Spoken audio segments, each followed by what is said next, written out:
Right, technical difficulties galore there. For some weird reason, everything is going crazy. But we're here for the Impossible Planet Streamalong. Welcome, everybody. Obviously, we had the news today, so we're going to discuss it for a few minutes before we start the stream along. So for anybody that doesn't know, it's been announced that Christopher Eccleston is returning after 15 years. And we'll start in Big Finish audios. We do have a panel, and obviously a lot of them will have a lot to say on this. I've already said my piece on it, so I don't need to add any more. So I'll let the panel have their say on it. But if you haven't watched my stream, I did about a half an hour where I discussed this. So if you want to go and check that out, I'd really appreciate it. Like, share, subscribe to all members of the panel as well, including my channel. So let's bring our guests on. We might as well get it on. Actually, we'll read this super chat from Jody Hayter. It's a £5 super chat. Gavin and Stacey's the best show on BBC One. Haven't watched Gavin and Stacey in a while. Right, let's bring on our guests anyway. And thanks for the super chat. Right, where will we start? We'll start in order. So, yeah, so we'll start in order. Okay. So our first guest obviously has been joining us for the last couple of streams, and I'm delighted to say that she's back, and she'll be giving our opinion, obviously, on the Christopher Eccleston situation, and obviously the episode tonight. It's Charlotte. Hello, you'd be fed up of me at some point. Okay. I don't know what's going on, but my screen keeps freezing. Say that again. Sorry, Charlotte. What did you say there? Because I can't. I was going to say you sounded a bit crackly. I don't know what's going on, but I don't know what it is. But yeah, all of a sudden StreamYard is playing up. But we'll just go with it and see what happens. I might have to change, use a mic, which will be I don't want to do that. Right, let's bring on our next guest anyway. Nice to have you on board, Charlotte. Well, let's bring on the next guest. He's Scottish, but he's Davros. It's Scottish Davros. Hello, guys. How are you doing? I'm not too bad, Daniel. I'm absolutely fantastic. That's brilliant. Nice to hear. Nice to hear. Right, let's keep the guests rolling. Right, we've got a new panelist. They've been on the panel for the last couple of weeks, but if you haven't checked out their YouTube channel, it's Geek Union. Hello, how are you all doing? I'm not too bad. How are you? Yeah, I'm good. Nice to hear. Right, let's keep them rolling. He's a rabbi, and he has visited. Let's do that again.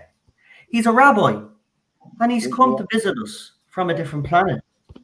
And, I'm still baffled because I want to get off this planet, but he decided to come to this planet. But the reason why he's here is for the boobies.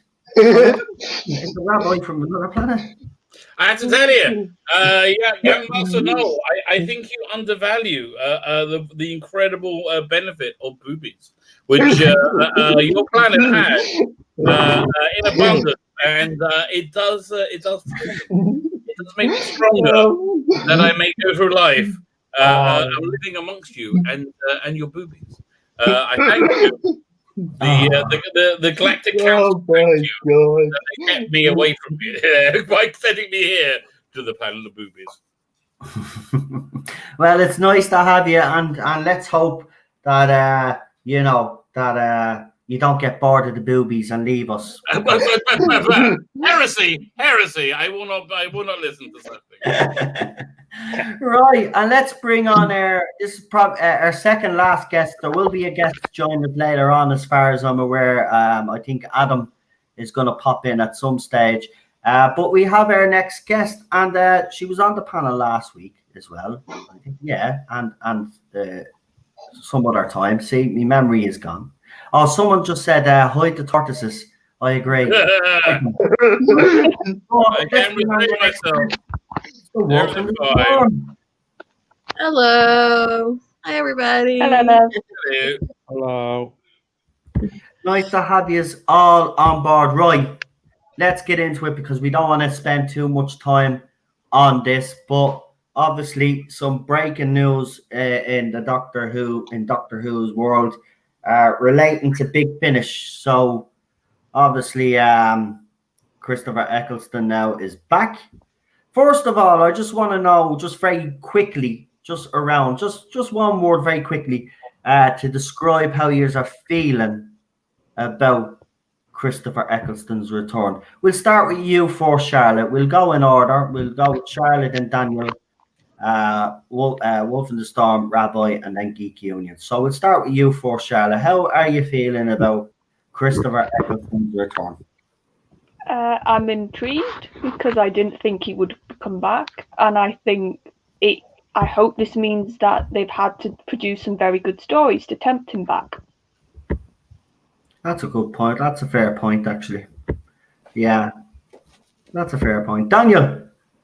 I'm feeling nostalgic and shocked. I just hope the materials. It is all right else because I'm going to orbit stuff anyway at some point.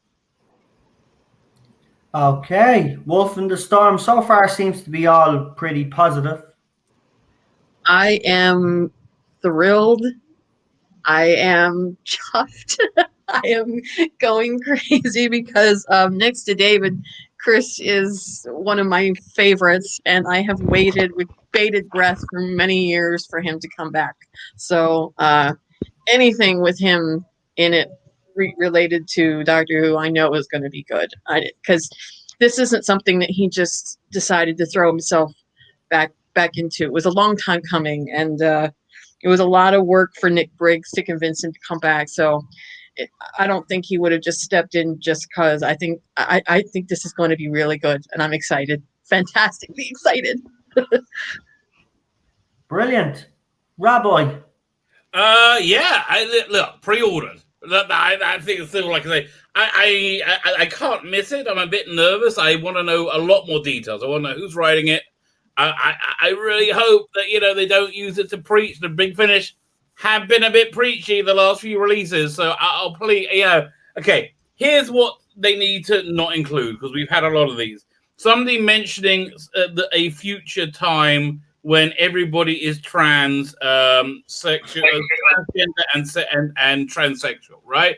They got to not bring that up anymore. That's their religion. That's what they think is going to happen. It's not. Get real, okay? Just don't do that, and don't have a traditionally masculine role played by a female. You do that like 2 or 3 times a release now, okay? Just calm down, relax. You don't have to convince anybody of anything. We all think everybody's equal, okay? We all think everybody's equal. You don't have to tell us. We're all cool. No one's going to be mean to anyone. Just tell us stories. That's all. Just tell us stories. But I've pre-ordered them, so don't piss on me on this one, Big Finish, if I may say so. Right. I have to actually say, yeah, you all seem to be in agreement so far. There's a lot of excitement.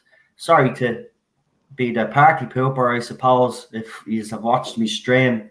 Obviously, I've made me feelings clear on it. But we'll ask Geek Union, and we do have Adam waiting in the studio. Actually, we'll just introduce Adam now, and then we'll ask Geek Union, and then we'll ask Adam's opinion. So we have Adam with us. It's been a while since he's been on, and if you haven't seen the beautiful artwork that Adam has created, we might actually throw some up later on if he's willing to do that to show you just to give the stuff that he's doing.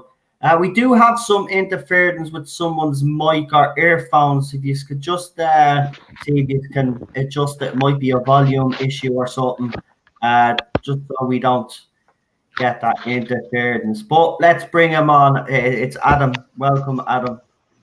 Hello, everyone. Hi, YouTube. It's nice to have you. Hello. We'll get to you in just a second, Adam, because I just want to move this along with Geek Union. Geek Union, how are you feeling about Christopher Eccleston's return? I'm very on the fence about it. I'm glad that he's coming back. Don't get me wrong, but I'm honestly thinking it's going to be woke as hell. To be perfectly honest, but I'm really hoping it's not. So, yeah, I'm kind of on the fence about it. We'll just have to wait and see. Yes, exactly. Yeah, I mean, we have to wait and see. I Right, really hope it's not woke as hell. We'll see what Adam has to say. So let's see if it's a clean sweep. Well, it's not. Well, it's hardly a clean sweep, but you know what I mean. It seems to be mostly positive. We'll see what Adam has to say. Adam, how are you feeling about Christopher Eccleston's return?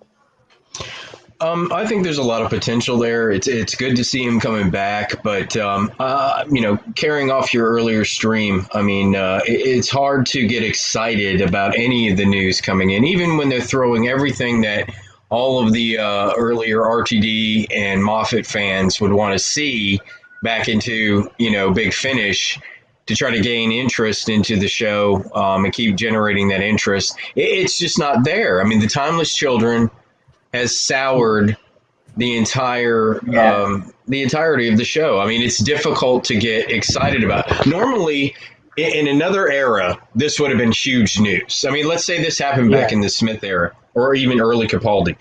Huge news. But right now, I just... It's good. Yeah, it's great. I'm happy. I'd like to check it out. If it's not woke, I may purchase it. But, with everything that they've done with the Timeless Children on forward, I mean, it's hard to get really, really excited. That magic is not there anymore. It's difficult to recapture that now. You see, for me, I just don't think of it as Doctor Who. I just cauterize it off from Doctor Who. It doesn't affect it at all. It's weird. But yeah, listen, I do hear, what you're saying there. I think you are more common than me, right? I think more people feel your way than my way. Because it was shockingly awful. What are you gonna do? It was shockingly awful. I do think it pays to be skeptical with anything right now. So I think we all, even though we sound excited, there's a bit of our brain going, let's see what happens. Yeah, we've been burned. And that's how I feel, and that's why I won't support it, because I could see it for what it is. It's a cynical cash grab. They're trying to keep us happy, but they're not trying to keep us happy in the right way. And the right way for me is to fix the show.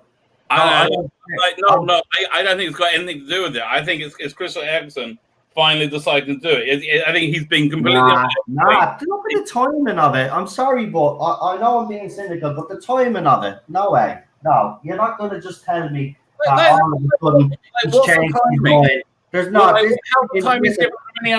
losing money since Series 11. Yes, they've probably been in negotiation with them.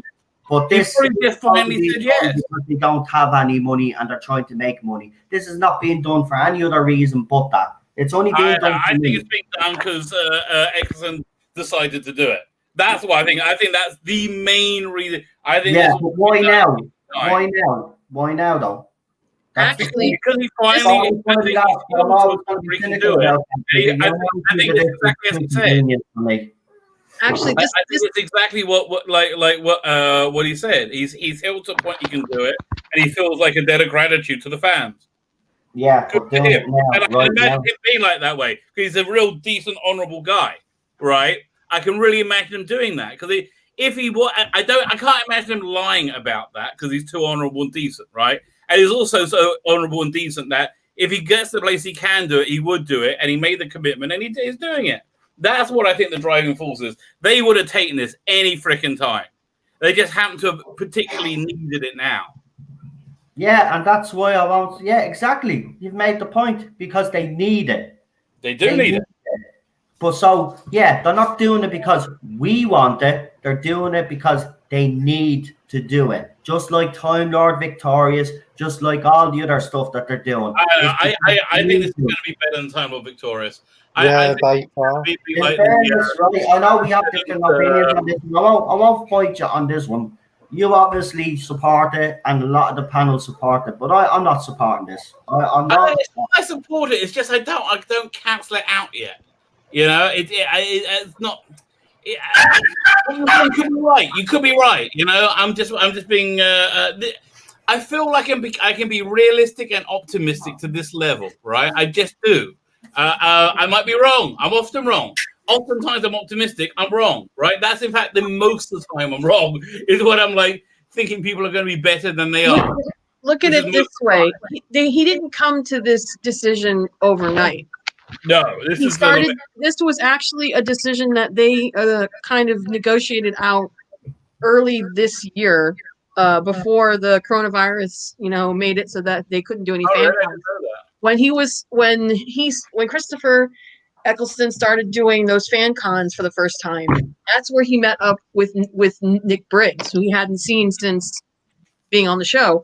And that's when Nick Briggs, when he finally noticed that Chris was coming out of his shell and that he was more receptive to being in the Doctor Who verse again and commiserating with the fans, and then he finally seemed to be in the right headspace mentally, emotionally to do this. That's when he approached him and said, "Hey, we're thinking of doing this. Do you want to do it?" Because he felt like Chris was in the right place. And I know that Chris is not the type of person. He is too, like you said, too good of a guy and too professional of an actor to just say, "Okay, but I want the cash." It's not about that. Yeah, I tend to agree with you. I do. You know what? I was wavering. I'm really glad you did, because it's like, I don't know if you're right or you're wrong, but I think it's better to live life being able to judge people favorably.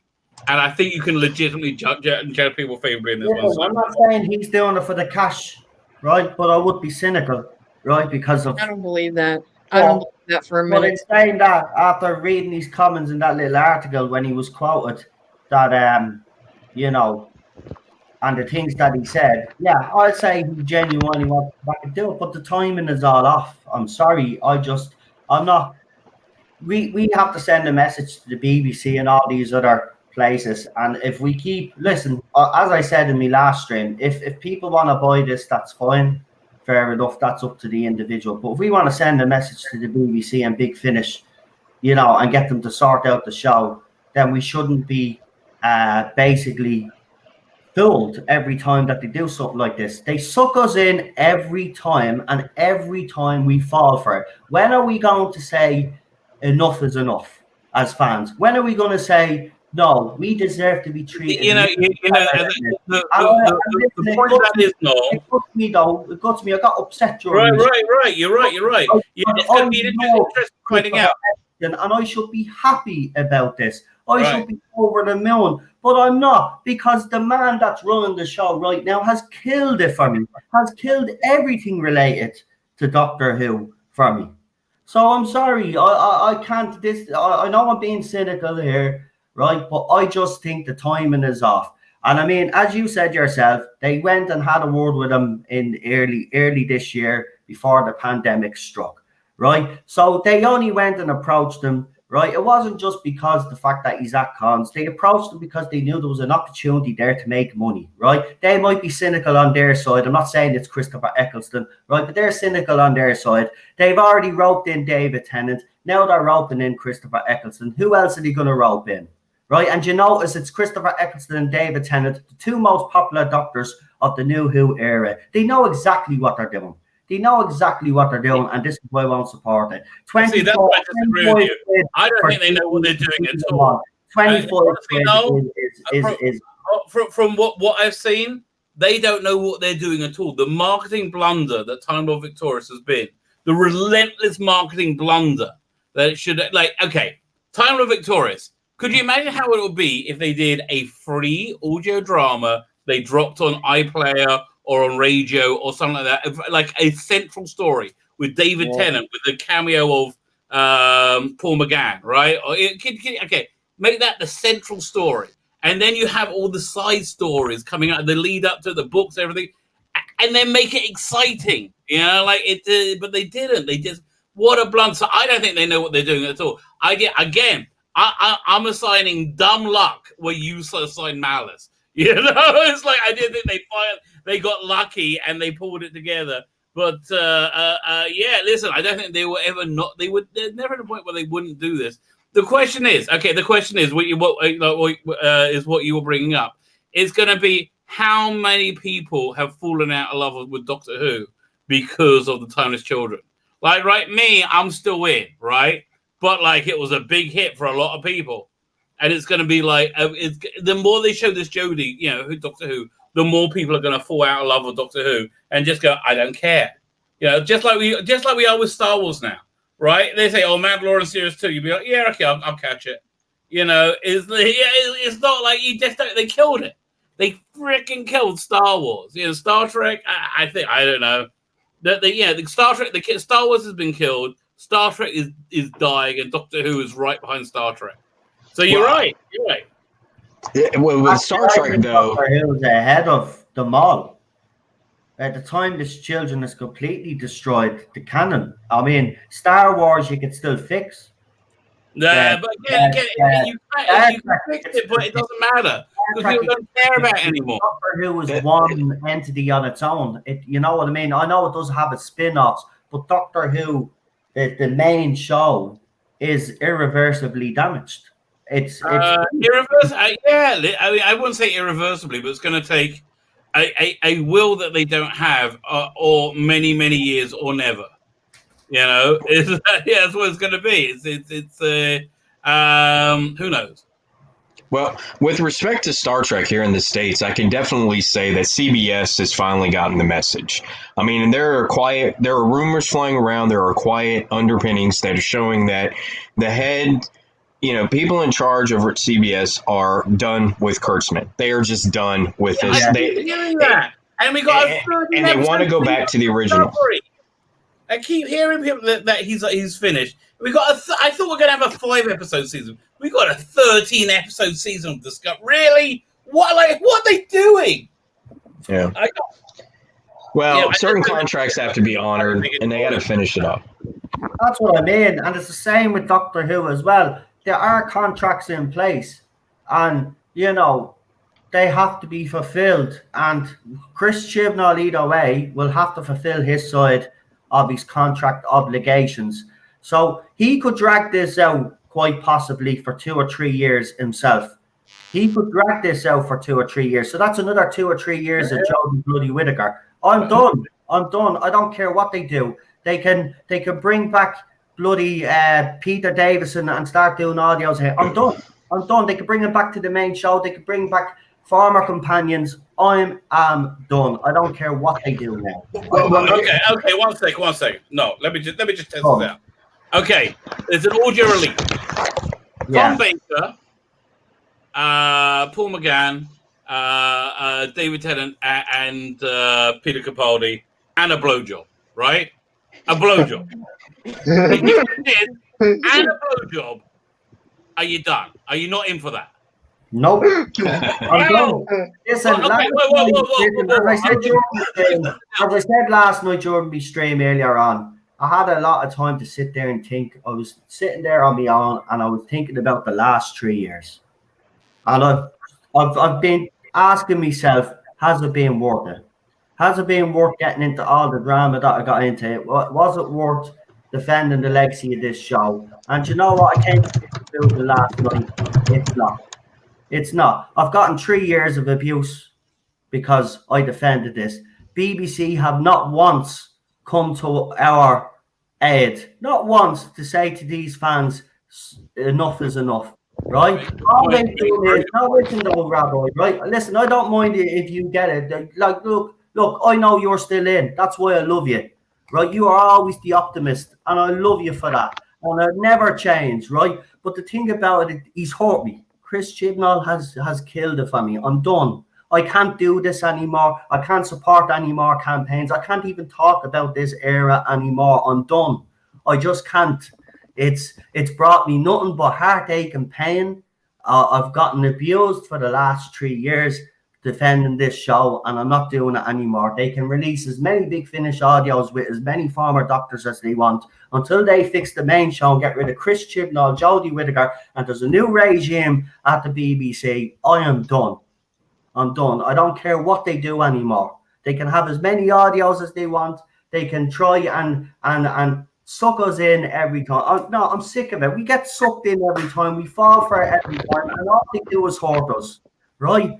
And for the past 3 years, we want to reward them now. For the past 3 years, they do audios. Oh yeah, we all go out and buy it. As I said, if you want to do that, that's fine. I just can't in my good conscience support this, and I never will until they're gone. And I think it is cynical, the timing of it. Christopher Eccleston's part, I want to make that clear. Not Christopher Eccleston's part, but on Big Finish's part.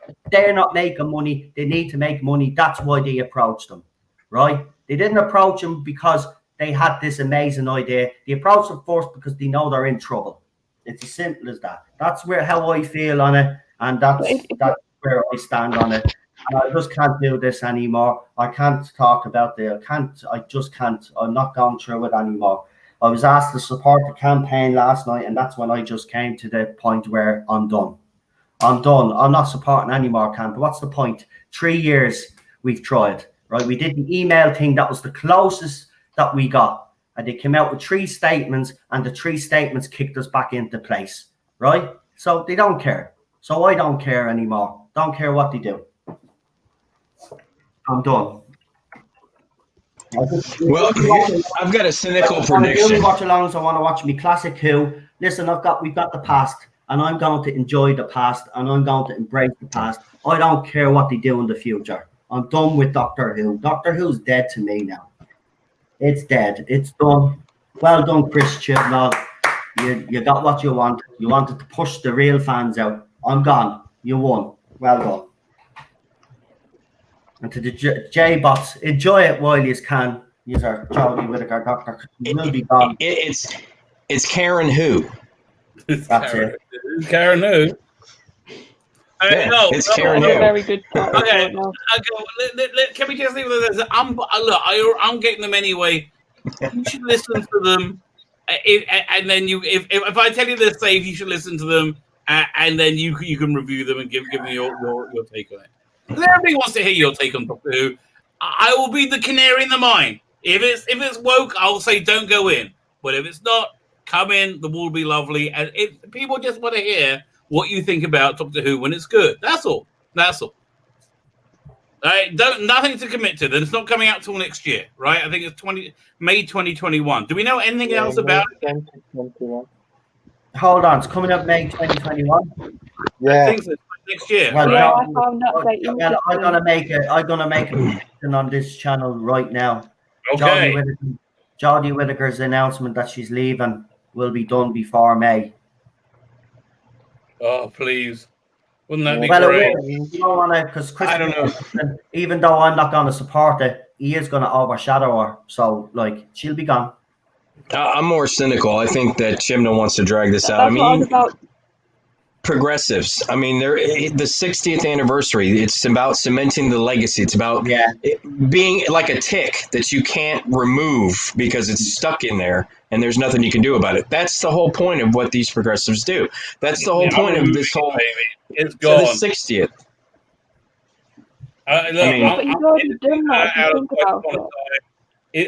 For me, she's I'm editing her out Twice Upon a Time. For me, she's gone. It's just this was when he starts regenerating, it's going to cut to the TARDIS spinning in space, dip to white, great ending. And yet we're done. It's I'm not for me. This is not. I am just cauterize this from Doctor Who because this isn't Doctor Who. It's boring. But like TV in general is just so freaking awful. It's like look, honestly, the BBC's freaking out right now, isn't it? They're losing a ton of money.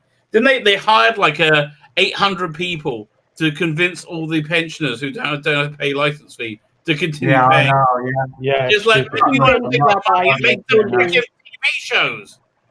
Oh my god! It's Yeah, Charlotte wanted to say something there. Charlotte, what was it you wanted to say? Sorry.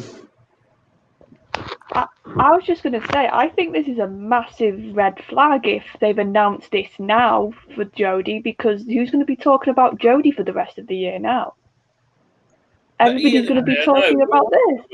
Exactly, that's what I mean. This is another distract. Why? Exactly. The timing of it, I'm telling you, man, I'm right. I was right the last time. I wish people listen to me. The timing of this is so silly. It's so convenient, I'm telling you.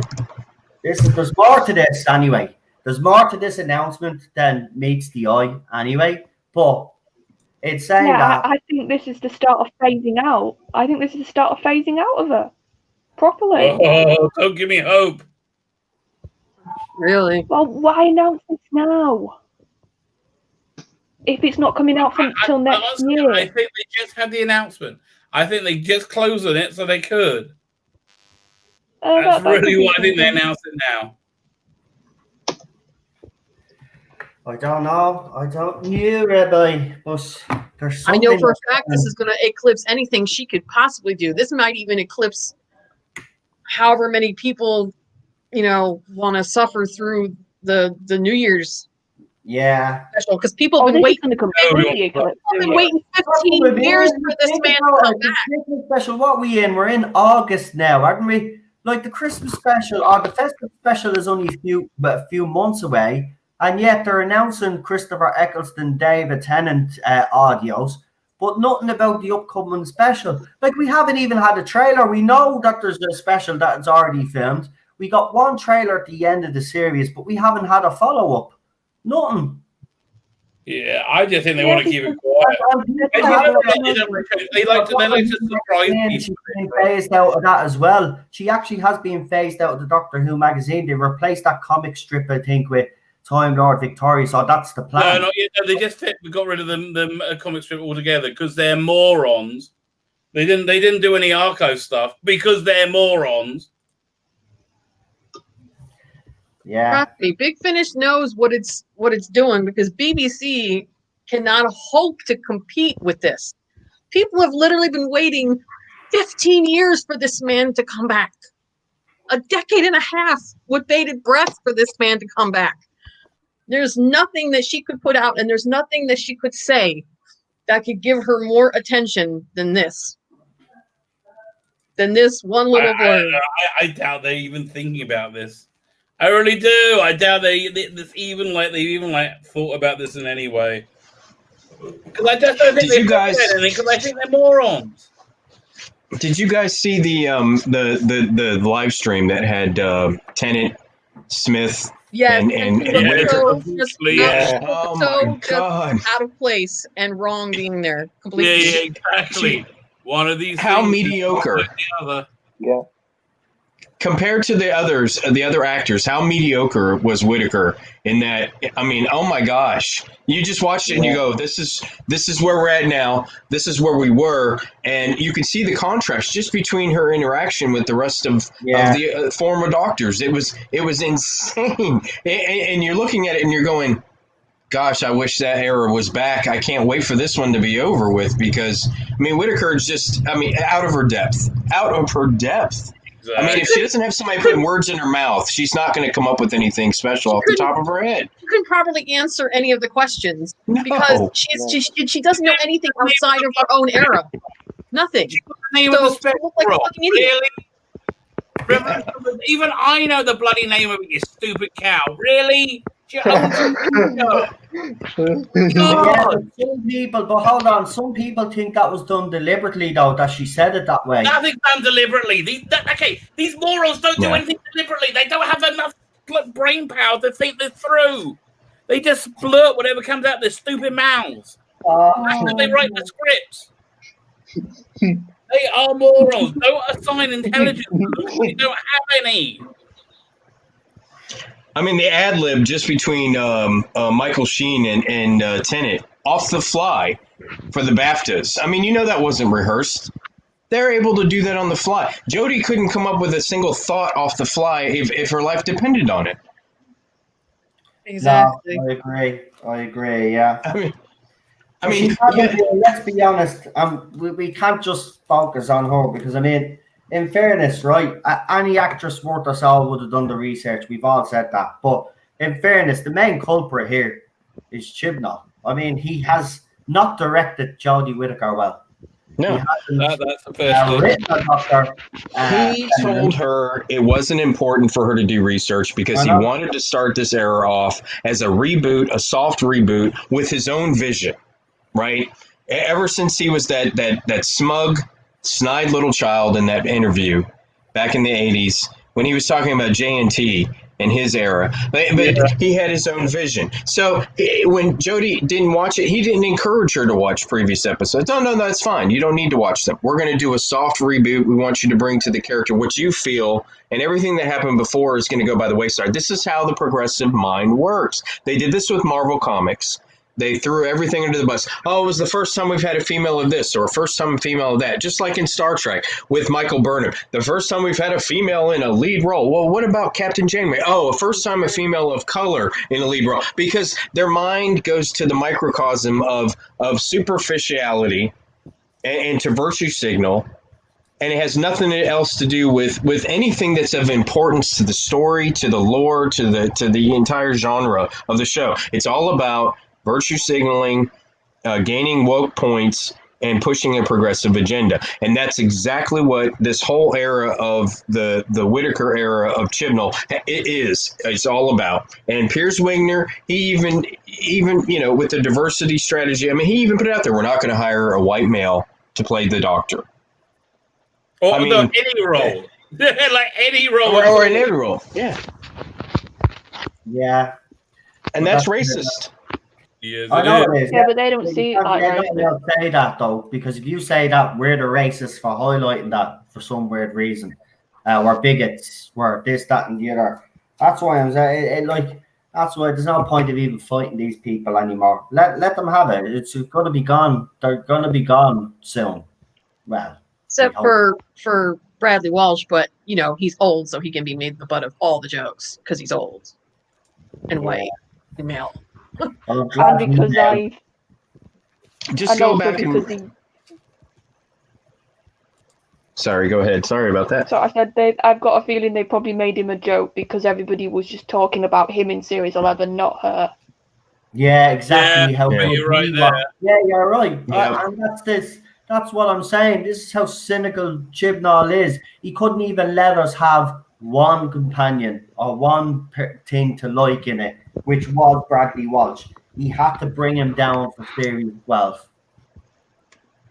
Yeah. Because we can't. He doesn't want us to have Atten. He doesn't want us here. Right? That's very clear. BBC have also. Well, here's the thing, though. I don't think BBC secretly want to get rid of us, but they're going to go with Chibnall anyway.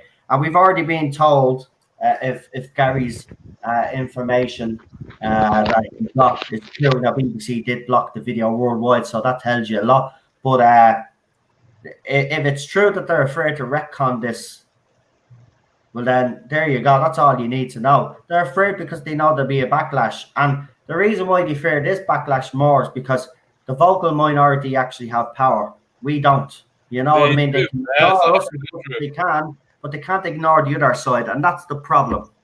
That's the problem. That's why we will lose every campaign that we do, and that's why I came to the realization last night. There's no point.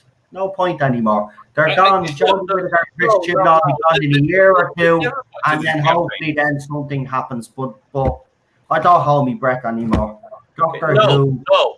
There's never a point to do any of these campaigns. This is what they want you to do. They want to suck you into their teeny little playground, right? Because that way they don't never enter with them. It's always a mistake. But they can scream as loud as they like.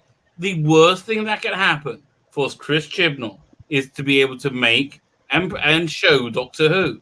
That's the worst thing that can happen to them, because every time that happens, everybody goes, "This is the worst thing we've ever seen," and they don't get sucked into campaigns. They can hashtag whatever they want. We don't care. Nobody likes this.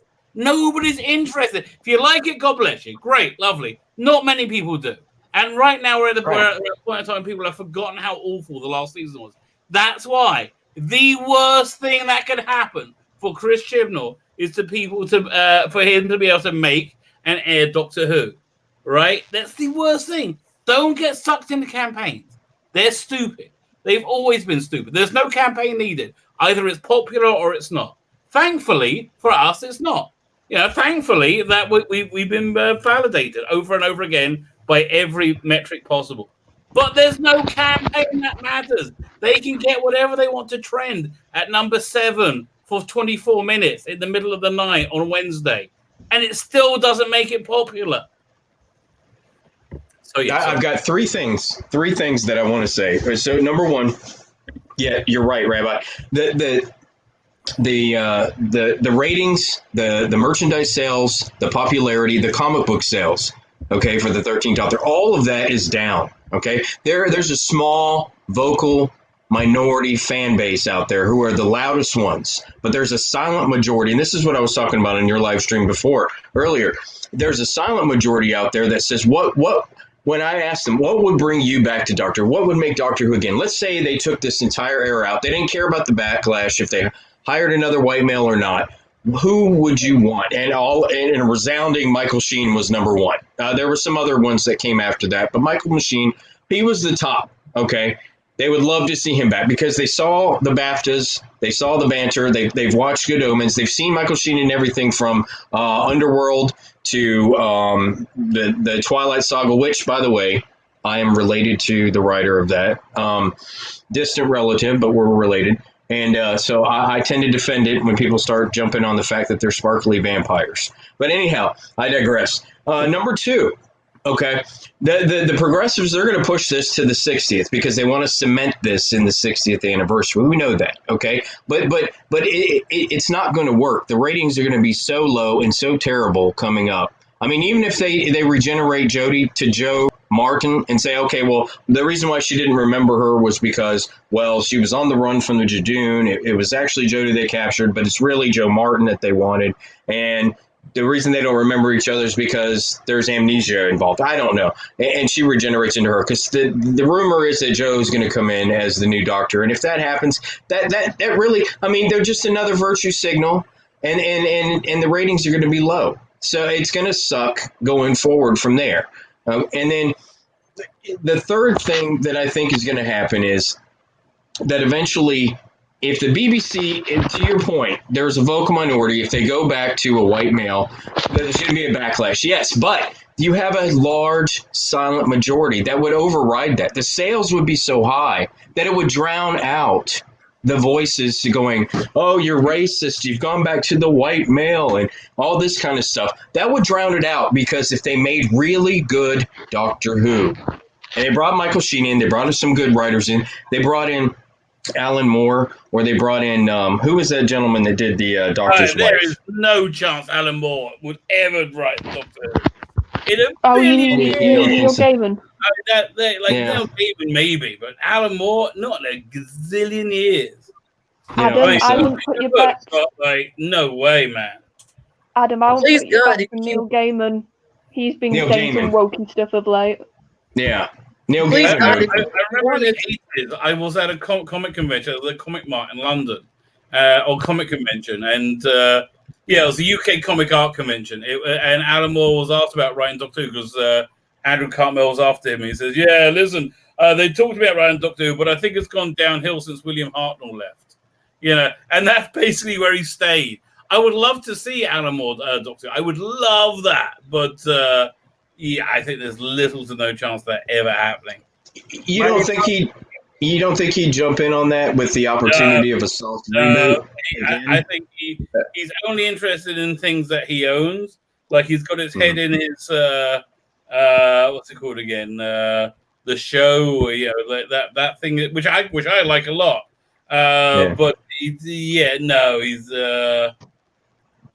just dead. There's No. zero chance. I mean, like zero. And I'm super optimistic.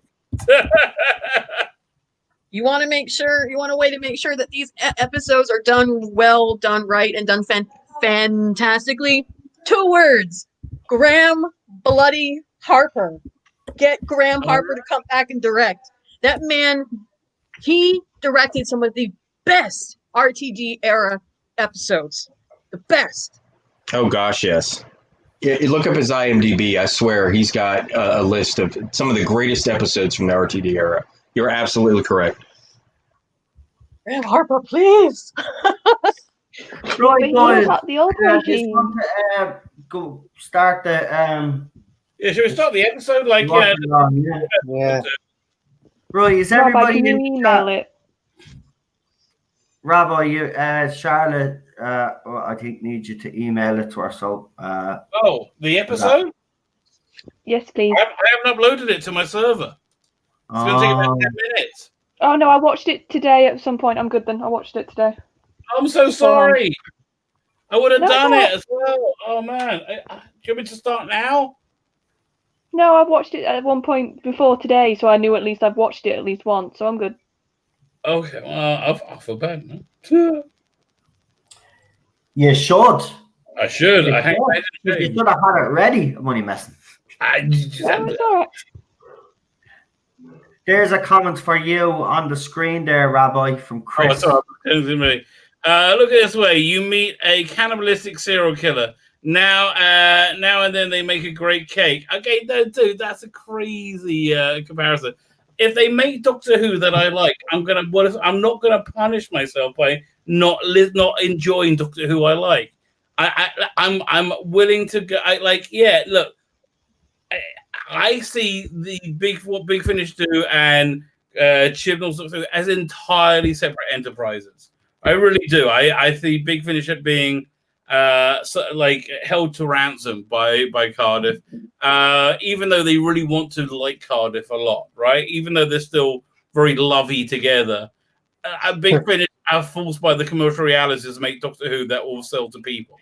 You know, the BBC don't have that restriction, and because of that, they make Doctor Who that appeals to people, which I'm kind of happy about because I get to listen to good Doctor Who. Again, listen, I think the litmus test will be the Tom Baker, David Tennant one coming out this month. If that's fine, we can all breathe a sigh of relief. Yeah. If not, forget it. We're all in trouble. Yeah, it's not. It's not a serial killer who occasionally makes a nice cake. These are two completely separate entities in my head, anyway. Okay. Right. Yeah. Well, yeah, you make a good point, valid point there. Right. Everybody please be ready in the chat. Rabbi is about to do the countdown. So if everybody in the panel has the link or whatever you are watching it on, I'm watching it on my DVD, by the way. So Yeah, ready. Oh, yeah. You want me to do the countdown? yeah, go for it. Yeah, let's get this show on. 5, 4, 3, 2, 1. Press play now. And we're in a base. There back we go. base, and the Towers appears. Oh, for heck's sake, I've got that audio description on. I'm an idiot. Scoop by head on though. I know. It's there telling me, so the TARDIS is having you.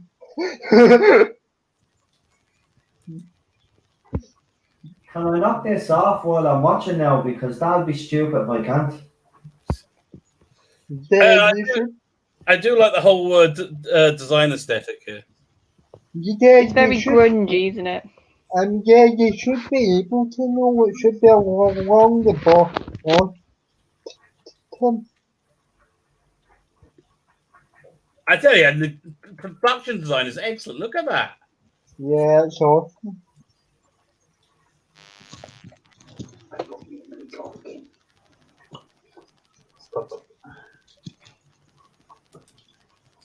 Oh, for feck's sake. I do find it really creepy that even the TARDIS can't even translate the writing. Yeah, it's because it's that old. Yeah. It's a nice touch, isn't it? Yeah, It's a nice little cool. mystery, isn't it? That it's like set up right at the beginning, so throughout the whole episode, you're just thinking, Oh, Jesus. why is everything? Crap. Man, this woman is annoying me. She's already had the script in this bleed thing. I have to back out. You'll have to tell me where we are then when I. Okay, just look. Once you get in, I'll give you a timestamp. You can jump on. Okay. Grand. Okay, he's just opening the door now. No, it's grand. Wait, because I had to knock off the plate. And here's the you for the first time. Audio bleeding the script. I enjoy the design of the Ood as well. It's a great design for a monster. Whoever I mean, put they were like together a the kind of Ood was like genius. edition, weren't they? They were supposed to be the Levine. Yeah. I love the titles. They must be. What the hell is going on? And we're into the titles. I'm a little ahead, but yeah, you gotta love those titles, those openings. Yeah. That was a good one. Down the vortex. Okay, tell you what, when the title's finished, let's press pause until Noel's ready. Okay, Right. that's how I'm gonna do that. And that way we can Go back start up here. together. I do find it funny. There we go. Okay. I'm just at the Ood holding the ball, and I paused it. Okay, one second. Episode by Matt Jones. Jones. Woo woo! And I'm pressing pause now. There you go. I am 2 minutes 57 seconds in. Thank you. Just, I don't know what's happening here, but Just take it out and put it in again. Just start again from scratch. I'm on website. Next thing is the bugger to get it out of. I just So want to yeah, get so the reading the right, and if it doesn't come up, then I've fixed it. So these were a replacement because these are supposed to be the Levine, but they thought they'll do this cheap villain instead, which was basically just a one-piece mask. Right. So this is kind of a cost-saving thing. Seems to be good. Where exactly are you? 2 minutes 57 seconds. Right, hold on. So you're in the title. See, the time is not coming up on this either because it's on the PlayStation. So you're past the title sequence, yeah? But like 1 second in, not the titles. No, are you on the end of the titles or are you at the end of the title sequence? End of the titles. Right, hold on. Right, so I'll let the title sequence play. Hey, wait. Let me tell me when the title sequence finishes. We'll all press play then. Right, I'm on Matt. Right, I'm at Billy Piper's name's coming up now. Okay. Doctor Who logos come up. Written by, is it? Let me see. Matt Jones. You've got the planet by Matt Jones right now. Hey, we get ready to press play. Let's play now. Everybody. We must. Right. We're all in order now, yes? Yeah. Right, great. We're All right. sorry about that. I pressed the audio description button and then I had to go out of it again to go back in to knock it off. It's the PlayStation. It's awkward. It is a very good cold open, though. You just think, oh God, It what's is, happening? yeah. And then Yeah. it's a very clever sort of play on, oh, you think these are the big villains, but they turn out not to be for a good chunk of the episode. Yeah. You know, like the whole base, future base thing. I love how the Doctor and Rose don't understand why the people are so freaked out to see them there. Because they're thinking, oh, we're on a space base. And it doesn't become apparent until they reach the control room. That reveal was just amazing. That was good story writing. Yes. Yeah. Yeah. They're never freaked out when people see them or in places for the first time. They just walk in like they own the whole place. Right. Yeah. I don't know who plays like the head of security, but he's really good. Oh, Yeah. he's a well-known actor, isn't he? That fellow. I recognised his face. I don't know from what exactly. See, this is what happens when your writing is good. When you have an ensemble, but you give them just enough background to make you care, but not enough for them to eclipse the main leads. Yeah. This you didn't really know any of the crew, but you cared about them. You cared about them enough that when one died, you really felt for them. Now, Yeah, the guy and that was in charge, I thought was a good guy. I would have loved to have seen a spin-off series with him at Big Finish with Torchwood in the future. Yeah, I would have been a good series. I would have bought that. But I think one of the reasons why the team works so well, and I noticed this watching it again, it's because they have little jokes with each other. They have little, like, they'll call each other's nicknames, and it's like that's what you do with your mates. Like, you Yeah. really create these little links to each other and little jokes that you can tell if you were on a base for however long these people have been on there, you would develop stuff like that just to not go mad, I suppose. Yeah. Yeah.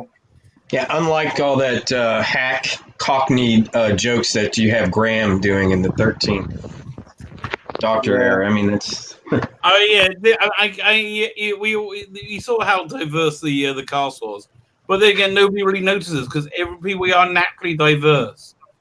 Yeah. yeah, they're good people who just happen to be of a different color or skin color or orientation. Exactly, They and don't nobody say that. cared because back then we weren't morons. Or hyper focused on virtue signaling. Yeah. I was saying the same thing.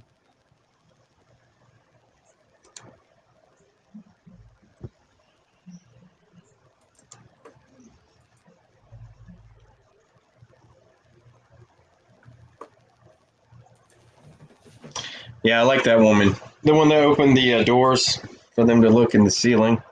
Yeah. She was a good actress. I like her. Yeah, she's a good actor. It's a good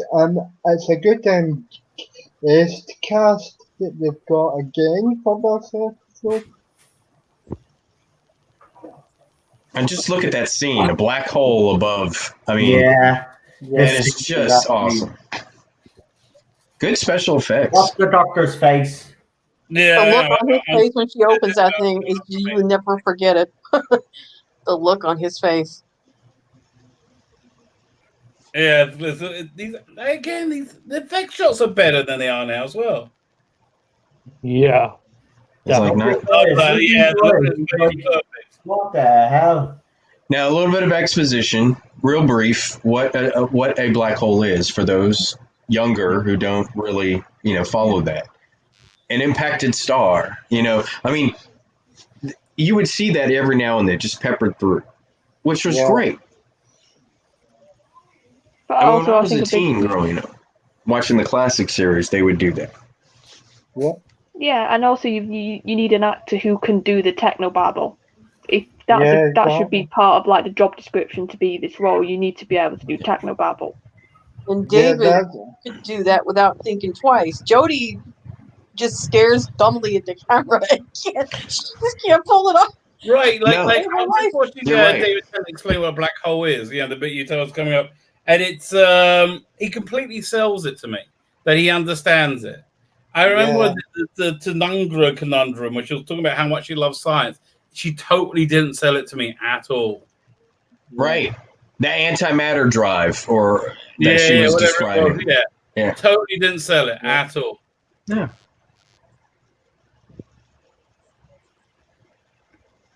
She was like the poster child for STEM for females. Right.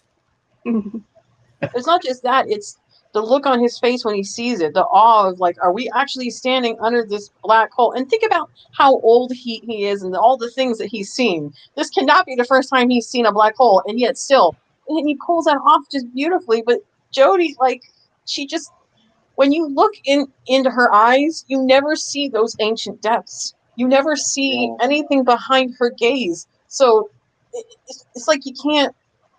She doesn't project that ancientness, that awe.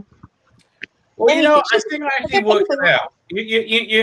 I think I worked it out. Why it's gone so awry. Part of it is identity politics, but really the reason I went to identity politics is because they're not very clever. That's really what happens. They're just not very clever. And so you can't see Jodie have any intelligence behind her eye because she doesn't. You can't fake that. You can't act that. You have to be vaguely intelligent to be able to play intelligent. Have you ever noticed that the people that are the loudest voices that are the juvenile virtue signal. It's juvenile. They're not adults. They don't have an adult mindset. Even Jodie, when she plays the doctor, she plays it like a 14-year-old girl who's been, pushing indoctrinated virtue signaling from some professor. I mean, you really feel like she's a child, not an ancient Time Lord. And she's a child parroting these things that they're pushing out there with race and gender and stuff that are so juvenile. Because you look at an episode like this, how diverse is this? Some of the best characters in here, like I forgot his name. Jeez, the actor who's the Indian actor. He's fantastic. I don't know the actor. Danny. The character's name is Danny. Danny, yeah. Yeah. I mean, he's great. Yeah, again, I just like the whole cast. Well, Yeah. here's the thing that came across to me. It's likability as well with these side characters. Like, Russell was the king at making likable side characters. And these guys are exactly like that. Even though he's not writing it, there's still this aura of likability that surrounds everybody on this crew. He could make even the most unlikable character empathetic. Like in Poison Sky, the geeky kid that created the Atmos, you hated him because he was a jerk, but at the same time, you sympathize with his mindset, that he felt like he didn't belong because the doctor kind of understood that. Again, they write him as a real person, not as a pastiche. But in this last two years, none of the characters are likable. They're boring. You don't care about them. Well, they wouldn't. They're just a facade. You don't remember their names. You don't feel for them when they die. You just don't care. And that's sad. That's real sad. They're a facade. That's all they are. They're a fake facade for a stand-in and a description is what they are. Black female, dressed in blue, and that's all that they are. There's no motivation behind them. There's no depth to them. They say these lines and then they're out. And that was the whole point of bringing them in there, was just as a showcase, because that's how the writers think. I mean, have you seen the milkshake incident from Marvel with all the pictures of the girls who said that they were attacked and maliciously maligned by males and because they were writers of Marvel? They had that whole milkshake thing. I think it was on your boy Zach's. Oh yeah. That's who's writing. That's the production team behind Doctor Who in this current era. I mean, they're the ones with stranglehold on culture. Victims, the victim mentality. Oh, they love being a victim. Yeah.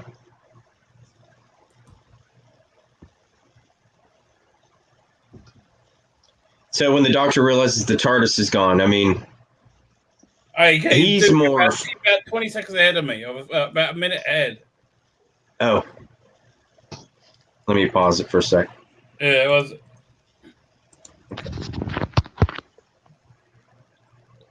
I love this. I think he's good. I just love watching his awe. Okay, he's hugging the guy right now.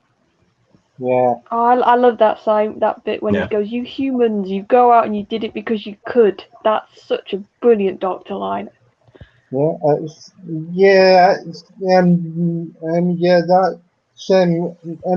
a very good delivery from them.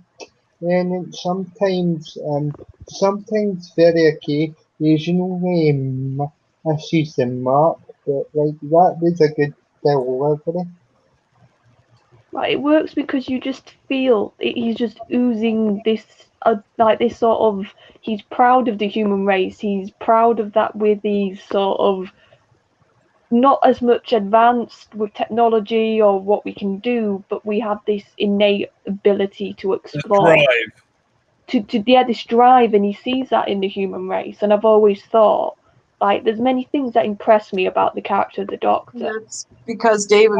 He must have been way ahead. This is like they still haven't lost the TARDIS yet. Right now, we're just starting that part. But David, it's because David put so much humanity into his portrayal, and that's why I just love him as the Doctor. He was more human than human, and I miss that. I really do. In the context of this era, this is before the crap that came later with the Timeless Children and everything. But in this context, the Time Lords were still alive. Well, they were dead, but his race at that point had fallen back behind a curtain. They stopped advancing, and the Doctor was enjoying seeing the progression of humanity as it moved through space and became more advanced and went out and did these things. I mean, that right there was a great message because it tied back to the classic era of the stuffy senators from that episode with the school. Yeah. When the reunion. Yeah. So I mean that fits into the narrative, and it goes back, ties to the classic era, but it also is in the new era. But then now you're watching the Timeless Children, and I'm going back to the Matt Smith era, and I'm thinking about that Russian submarine and that gentleman that was running around there that played the bad guy in Tron. David Warner, he's great.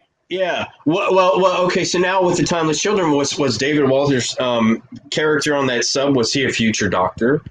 Or is the Doctor running into himself? Everyone's a Doctor. Yeah, right. I mean, now you can't help but wonder. Forget it. And it's horrible because this bit where Tennant and the Doctor and Rose are like, he's really vulnerable. Yeah. He's without the ship, and the ship is everything. How he's going to get it back?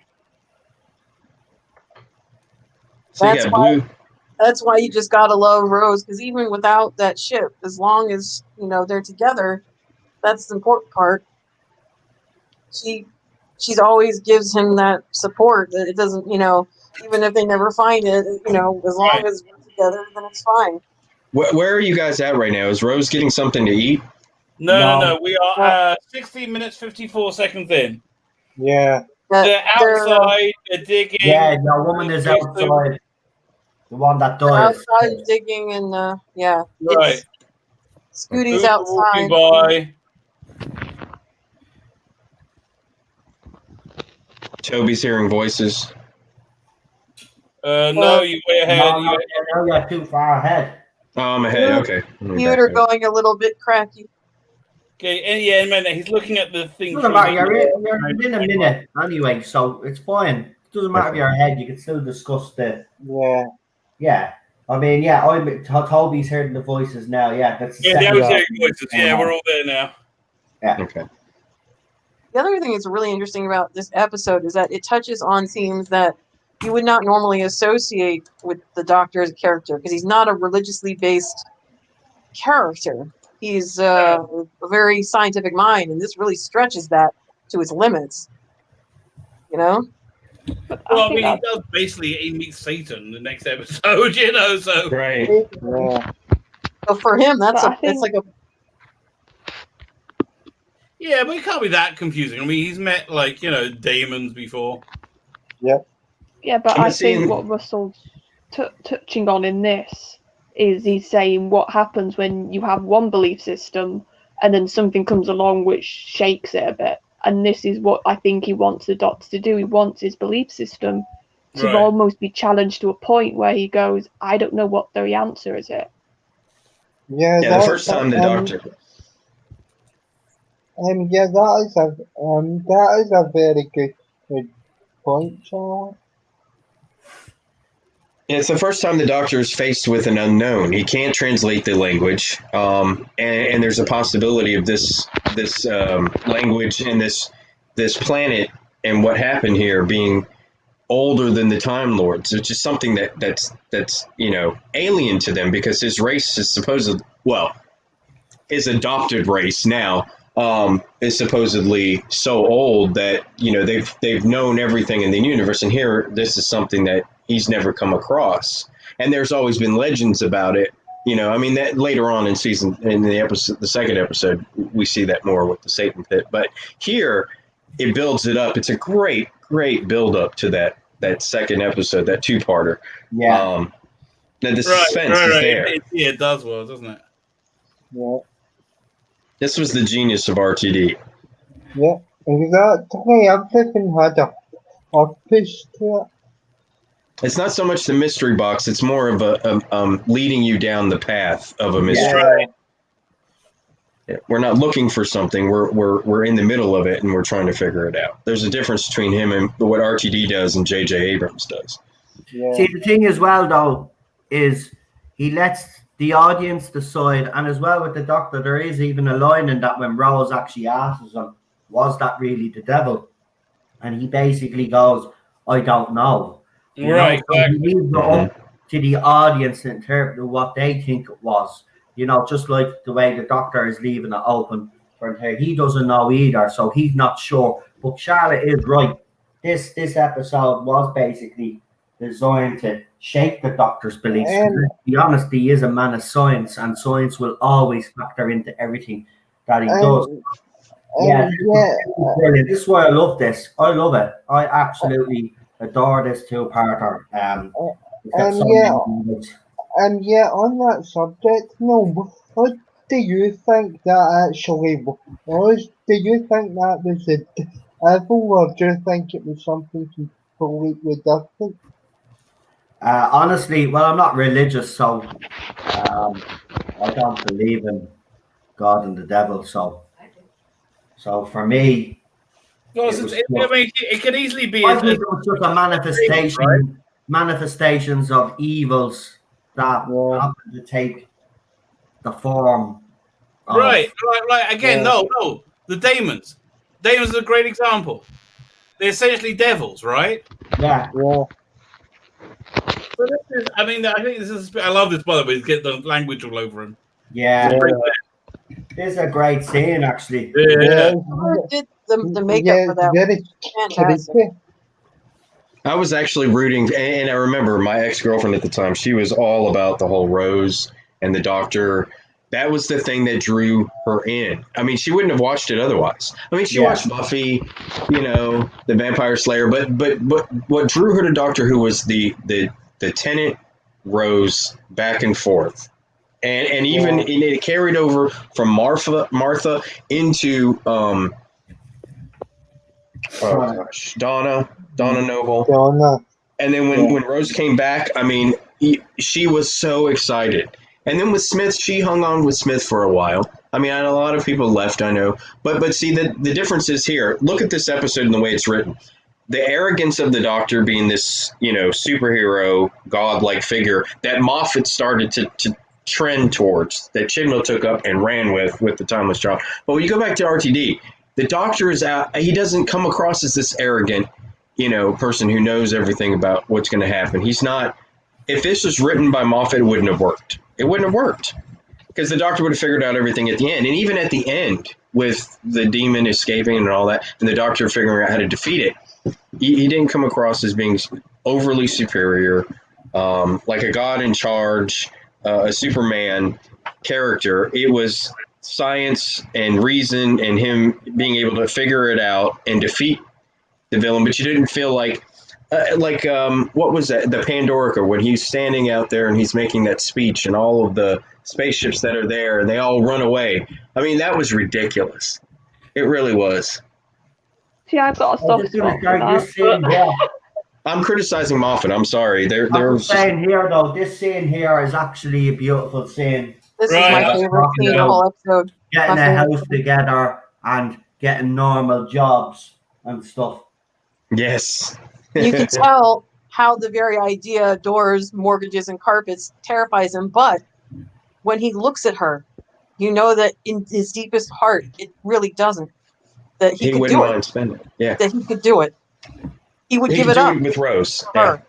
He would give it up. For Rose, he'd do it, yeah. I also like how he does the callback to the promise to Jackie, because I think that's a really sweet little callback to him realizing, I put you in a position here and I made a promise to your mum, and I quite like that line. Right. Yeah. I don't care what anybody says. I don't care how anybody can say that they don't think that he loved her. This scene right here proves it, because he would be willing to give up the TARDIS, which is the only thing that he's ever had his entire life. He would give it up in an instant. Well, I don't think we've ever seen anyway. just imagine if Rose had said that she was worried and scared about being stuck there, and the doctor looked at her and said, "You know, I could say something right now to help, but socially awkward and." Yeah. I'm great. I will never see my mother and my friends ever again. I'm sorry. I'm socially awkward. I can't say anything. I'm socially awkward. Sorry. What the? I mean, Since when did Jodie become Scottish, Wolf? Yeah. I was trying to do the Yorkshire thing. Sorry, I'm not English. Sorry. Yeah, it's look, hard, it's hard But to. you did. It Well, is. here's the thing. The problem is not only could you not do the English accent, you actually did a Scottish accent, Instead of a northern one. and English and the Scots have this relationship. You know, that's not kind of good. So, like, I love Very you big for that one. friend, obviously. It's, that's no need to worry. Have you ever seen Braveheart? Kind of like that. Yeah, Mel Gibson's Scottish accent was bad, but it's a great movie. Yeah. Great movie. His accent is really bad. So. I can Film actually mostly do in a Ireland. very good estuary accent, but I can't do a northern. It's too hard. It's all right, Wolf. I've got northern in me, and I struggle to do a Mick takeover accent. So you're fine. Here, nobody can do Jodie Whittaker's accent. What kind of accent is it anyway? Yorkshire. Sheffield? Huddersfield. Huddersfield. Oh, yeah, because you remember when the Americans were doing the subtitles for that, they couldn't spell Huddersfield properly. You ever see that? They spell it, they add 2 O's or something. It's so funny because they can't even like understand what Jodie Whittaker is saying. I always wanted to be able to pull off an accent like Craig Charles. Well, you see, that's another red flag for me, though. The fact that she couldn't do accents, but yeah, she's good enough for the job. You know, no. That's one of the reasons why I love Tooth and Claw, because it gave David the chance to just speak normally and do it. Yeah, that was fun. I like that Welsh accent. Brilliant. I love this this slow creeping, like the Uda becoming taken over. It's really good. Yeah, it's so sinister. On in this. Yeah, and then later you start to when Donna Noble and they go to the planet of the Ood. I mean, then you actually have more of a sympathy for them afterwards. Right, right. Yeah. I thought that was really well done. The one thing about the Ood that was kind of, at least in that scene, which is strange to me, he said that they operate on a low-level telepathic field in order to communicate. And then when it's jacked up to 100 and their eyes go red and they start chanting, you would think because the doctor is a telepath himself, he would notice, he would feel it in his own mind that something wasn't right. But I guess it's because the doctor... I guess their eyes go red. It looks cool. I guess it's because the doctor, his telepathy is more based in touch than anything else. So I guess so. They did that a few episodes before, right? Yeah, because he had to touch Donna's face to wipe her memory. He had to touch the TARDIS telepathic circuits in order for it to work. See, I always thought that with the telepathic thing, it was more he could use it on other beings, but he could only communicate with other Time Lords telepathically, but he could use it on... I guess he changes as they need it. But he does communicate with the Ood later on in his run in the Novel episode. This creepy scene is absolutely fantastic. Yeah. Not just that, but Murray Gold's score. Oh God, the score. Yeah. Yeah, Legend. Great. The makeup's and great. yeah, his music is awesome. Her fear is just so believable and so palpable in her eyes. I think this dude plays evil really well. You're right. Yeah. So any of you guys know, is the exterior is where he's standing, is that a soundstage? Yeah, I think it is. Although when they go in a cave in the next episode, that's an outdoor shoot. I know that. Oh, yeah, that's one of the many quarries being used, isn't it? So they're not in a factory or something like that shooting this? Because that's what it looks like. It looks They like they're built in some that sort from of the ground factory. up. That whole Sanctuary Base set that's built from the Wow. ground up. Wow. That's some really wow. I love the red spacesuit. Yeah, as The a doctor in the red cool spacesuit. This is where we first get it, and it stays all through. God, I hope she never wears it. Oh Yeah. God. The Waters of Mars. They had a version of that suit in the Waters of Mars. Yeah, I like that future continuity. Also in the Chibnall episode as well, 42. Yeah. Yeah. I think Chibnall's fine when he has somebody to like hold his leash.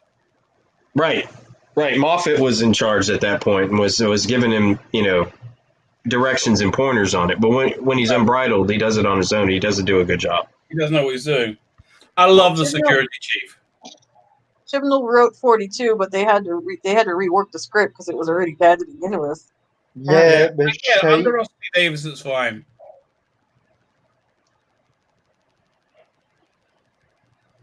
Yeah, I the love elevator. the scene where the Beast starts talking to them and revealing things about them without them knowing about it. It's so Capaldi wore the suit as well, didn't he? Yeah. In season 10. Yeah. He wore it in that stupid Kill the Moon episode, didn't he? Yeah, he did. Killed the Yeah. episode. Oh, Yeah. hated that. Worst episode. One of the concept was ridiculous. Actually, I thought the concept was actually good. The problem was the execution was poor. Oh, this is a great shot over here. It shouldn't have been an egg though, Adam. I do agree with you. That was a bit. Oh, this right here. Oh, this. The way they shot this, she was in a water tank to simulate the weightlessness. That's how her hair floats. That would make sense. But you've got to think the amount of effort it must have taken to do that, and she's a side character. Yeah. It's crazy. Back then, people cared. Yeah. The amount That of effort. combined with the eerie score and the fact that nobody speaks except him to announce that she's dead. It creates this atmosphere, just not just tenseness, but just fear. And also the scientist just like literally ending the scene with she was just 20, and it's just like, oh, thanks. That really digs the knife in. God, I miss Murray Gold. God. Yeah, very good soundtrack. Well, I'm a little ahead of you guys. I need to pause and wait. The other thing about 32 minutes, 30 seconds right now. The other thing about this episode that's really important is that it's kind of, in a way, it signals the beginning of the end. Because this is when the demon or whatever it is makes that prophecy, the valiant child that shall die in battle. And this is when he starts getting really like, this is when we start getting those plot points. Have any of y'all noticed when they show the map of the planet with the base and then the line going down to the target that they're digging towards? It's like a constellation of a human, and you got this line that goes down to this giant circle. Yeah. I don't know if there's anything significant with that, but it's supposed to be in the shape of the letters that are over his face, apparently. that might have been. It might have been too, but it looks like a man. It does. It's weird, or like a person, a human. Another of my favorite scenes right here. I just really love that actor who's the secondary commander, who takes in control of the base with Torchwood. I really like him. Yeah. I'd love to have seen something with him in a group, like a space Torchwood group would have been awesome. Yeah. She says goodbye.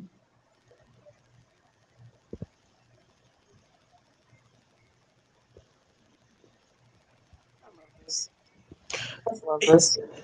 I mean, just look at the difference between the Ood makeup versus that of what you saw in What was the one with the planet, the Earth, and they had Oh, the humans? with the dog person, the dog girl, fat dog girl. What is it with Yeah. SCW and fat girls? Really? Like, Jesus. Talking about Orphan 55 Representation. and the dregs. Representation. You need to have somebody who's fat and overweight because you have to body positivity. You definitely have to have the colors of Bennington, but then you also need somebody who's disabled, dyspraxia.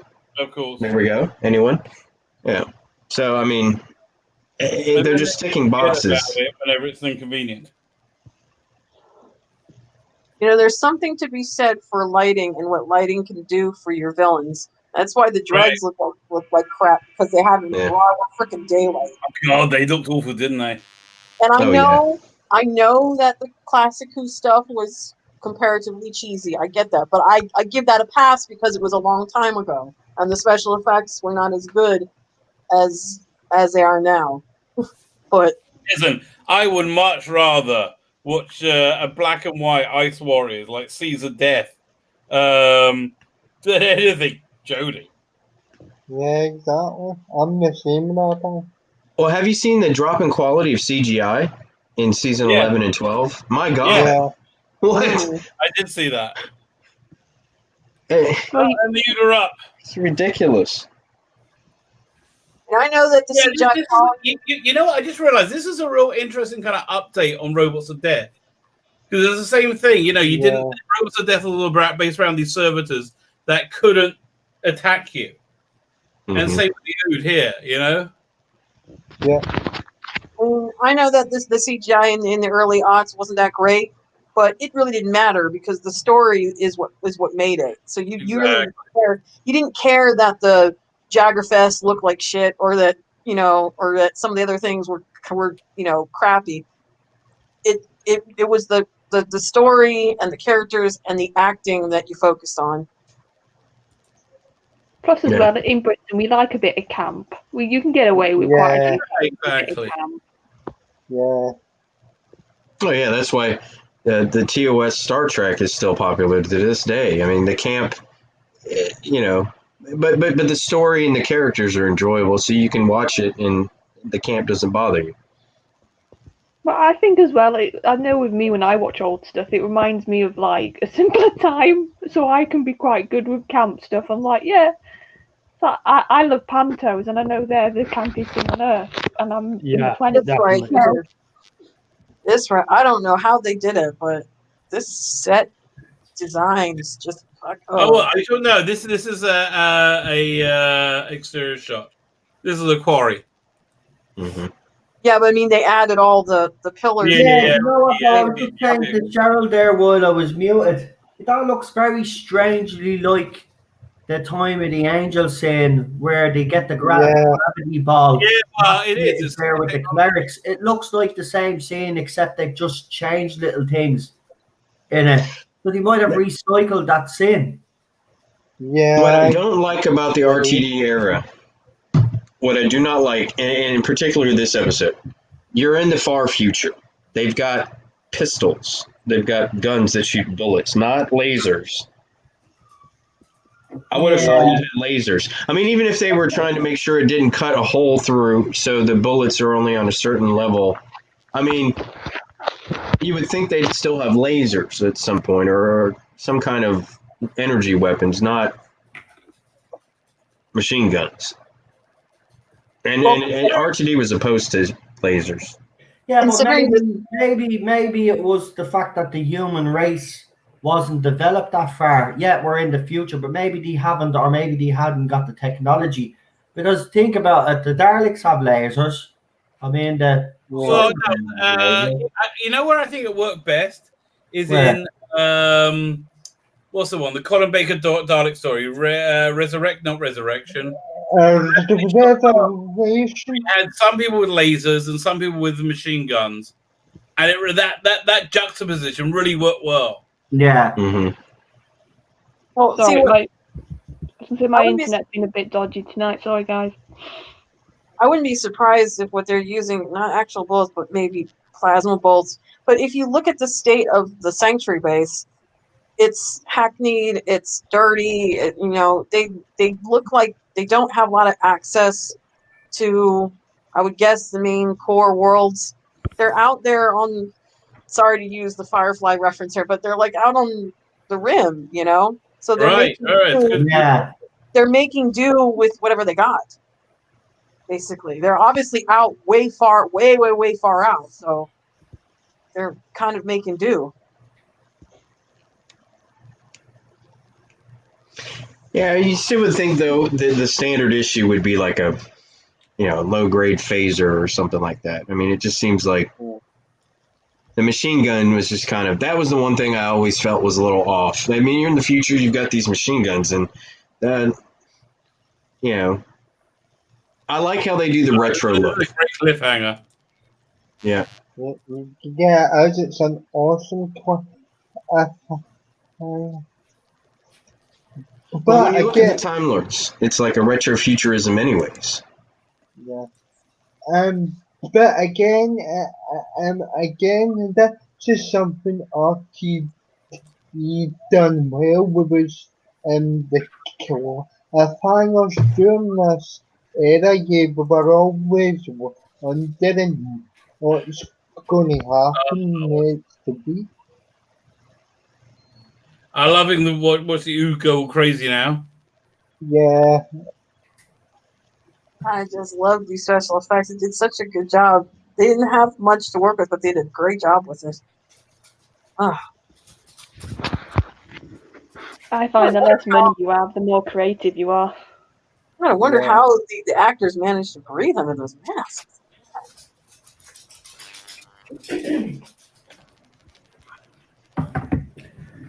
Record.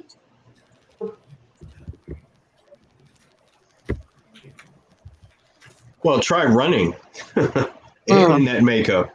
Yeah. This one gets really tense. They're all talking at the same time. They're all terrified. Doctor's got to be the one to kind of pull them out.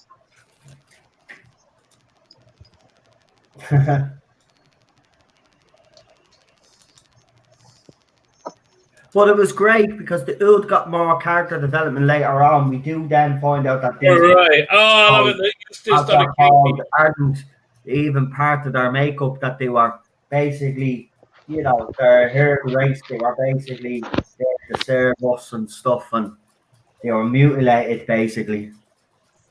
Yeah. Oh, you see the beginnings of sort of people questioning things with Rose's reaction. Like, everybody else is so blasé, and she's the one to say, "Oh, what's your name? Do they pay you?" Very normal human responses. Yeah. So they sort of started this with Rose being the sort of person to question it. Yeah, and she actually, as Cheryl said, she calls them out for slavery. She basically says, remember, she actually does say the line like, Yeah. "We do humans need slavery?" Yeah, exactly. Like, so she does. Oh, give it to her, Rose. Right. Yeah, she's not as bad as I thought she was after her second. She's got a very protective mommy vibe about her. Yeah, no, she does. She does. She does. She do anything for the doctor, and he do anything for her. Not only that, but like think of the people that have suffered. She's that humanity that takes them under the wing and reassures them and stuff. This is what I love. When it opens up, and then you hear the voice. Yeah, oh, that's awesome. I love And that. then it just ends, and you're like, what the hell just happened? Here we And go. we're afraid they're going to get sucked into the black hole. You don't know what's going to happen. But no more. This is the kind of tenseness and this is what's missing. And Yeah. I would even argue that this was a kind of tension and stake. I would even argue that this kind of tension and stakes Great cliffhanger. Told you. Yeah. was missing even in Moffat era. Amazing cliffhanger. I love that. And I even love the next time when they do that because they show just enough to make you want to watch it, but they don't show enough to give it away. Right. Yeah. I'm watching till the next time. That's one of my favorite bits. This was missing. This is a kind of tenseness that was missing even in Moffat era. Yeah. Yeah, you're right. Well, you couldn't let anybody die, could you, Moffat? That was the problem. I won't say that he didn't have a good few dark episodes, because he did. Like what was the one where they were in that future place and you have that machinery that was on the side of his face? It was what, Nightmare and Nightmare and Silver. Silver, and he was up against it. Yeah. Oh, here's the. He did have some good tense ones, but for the most part, he just couldn't let anybody die. I don't know. I think the two-parter Angels story had some tense moments, like when Amy had to close her eyes and walk. Yeah. I thought Yeah, that but I was just pretty didn't like all the extra powers he gave to the angels that really weren't necessary. And then when he made the Statue of Liberty one, like, come on, really? Yeah, that was a little Yeah, over at the that top. point, he got stupid, didn't he? Yeah. Yeah. He sort of made his own creation not as deadly as it used to be. Any statue can be an angel? Like, seriously, dude? I quite like that. I like that any stone statue of a particular design could have been, but to make the Statue of Liberty, which is metal and not stone, Yeah. It's stupid. Yeah. I hated that episode. Weinstein Take Manhattan was I preferred the two-parter with the angels. Yeah, well, I mean, the whole point was that they were supposed to be stone and coming from cemeteries, which is what made them more spooky and scary. Yeah. You know, Right. or like garden art. You know, the little cherubs. Those were the scary ones for me. Oh yeah, yes, I'd like The that. little kids. Oh my gosh, with the teeth. Yeah.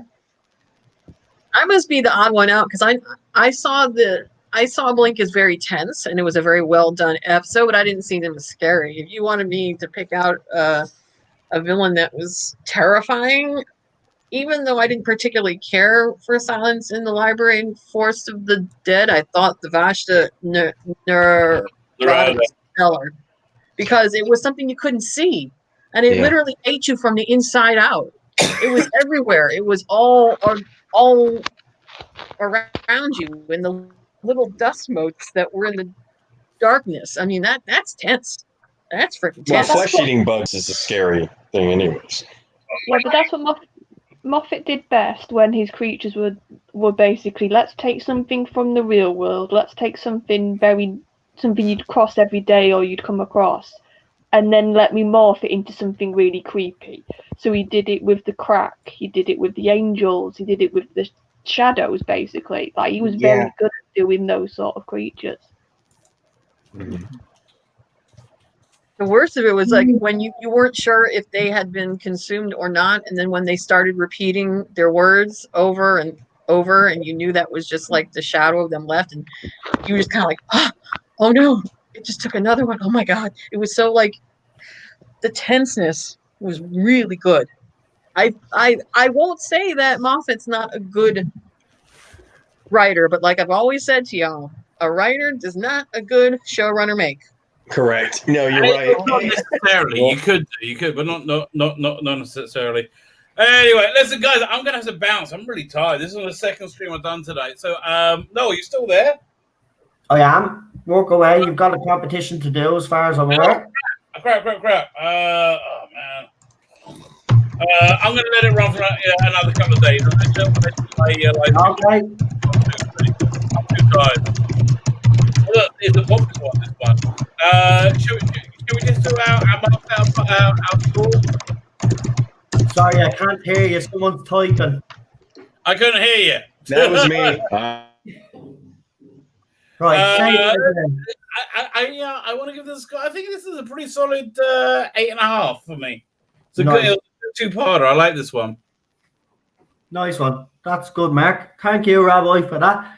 Right, listen, you're letting it run for a couple of days, so we'll get you on Wednesday or something. And you can Fine, look, I'm going to head out. I'm going to say good night to everybody. Good night, Rabbi. Good night, mate. Good night, Rabbi. Good night, Rabbi. Night.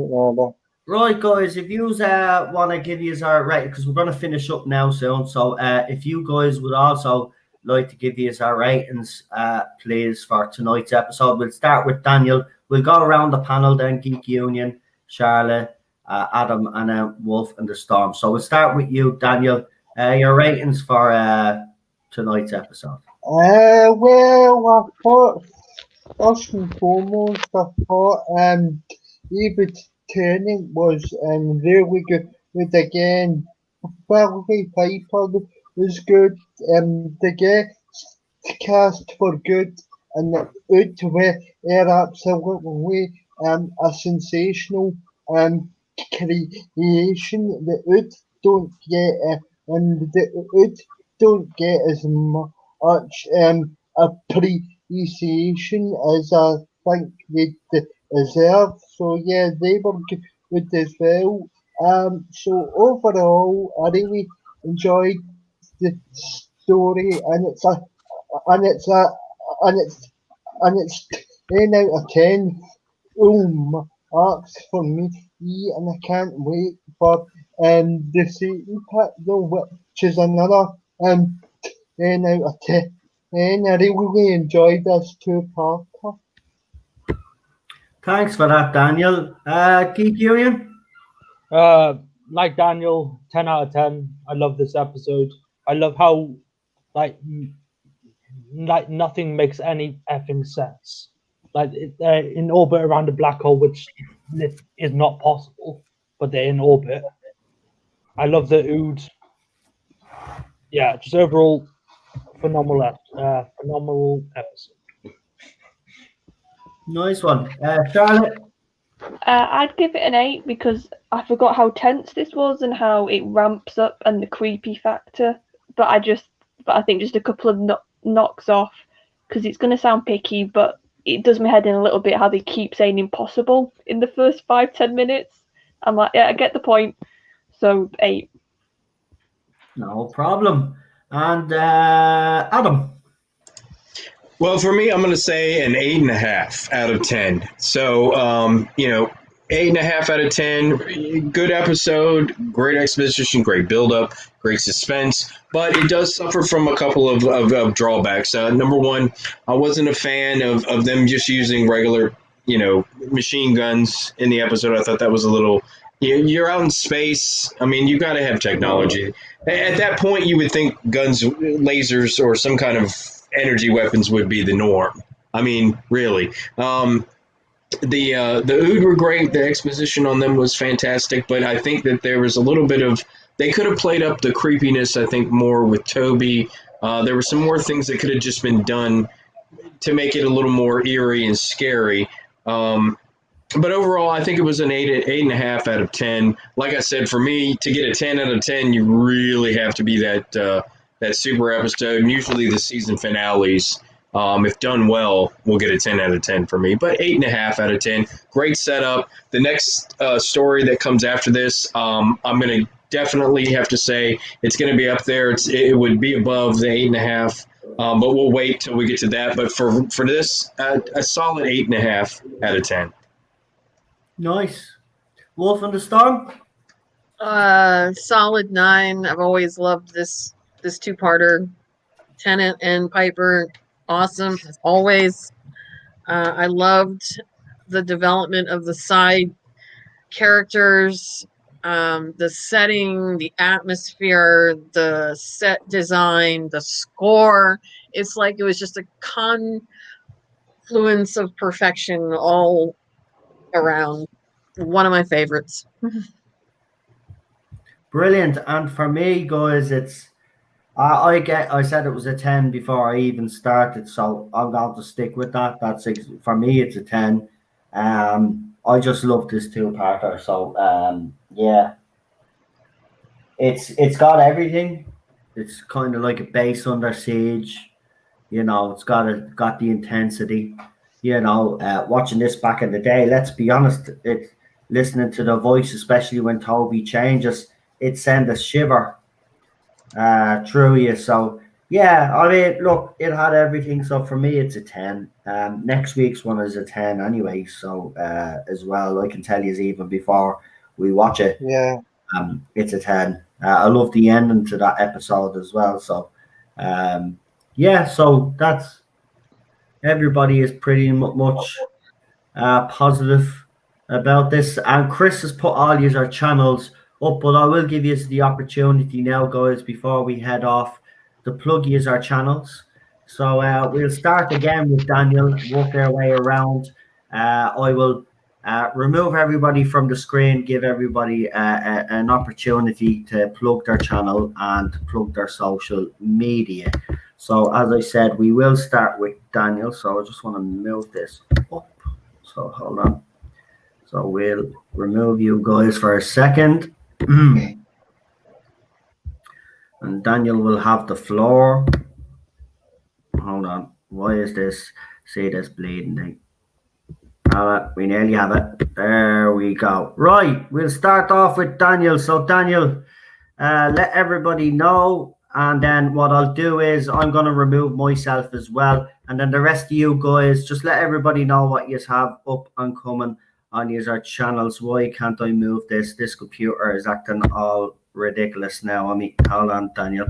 I can't even, I have to remove myself. So go ahead, Daniel. I've got like this big Baker and David Tennant audio coming up out of time. It's just a case of it waiting on it coming through the post as well. I am planning to get in. I'm planning to get in Charles on my on my channel as well to review some of the older and big funny stuff, and I do also plan to get and to get more of the panel members that are on tonight, and obviously Bill who's on the Hooving for the and for the Sarah Jane Adventures stream as well. And he would also like to he would also like to follow me and help us start self and help into so so years for that and us as well and subscribe to everybody else in the panel as well. I from me, yes, thanks very much. And, and just subscribe to my channel and turn on the bell to be notified of whenever it is that I'm doing a stream. So yes, yes, so, and so thanks very much. Right, that's you guys. Whoever's next and whoever's next and chime in.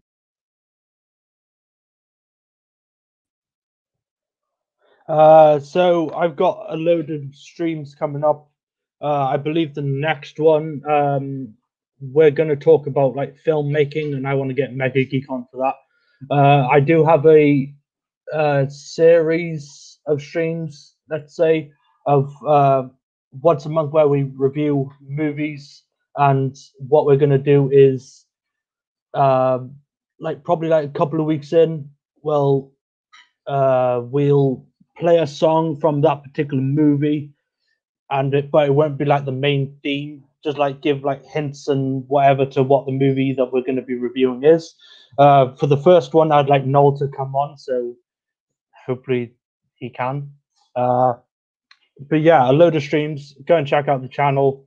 Subscribe if you want to. And we did a stream yesterday, just chilling out. So go and check that out if you want to. That's pretty much it.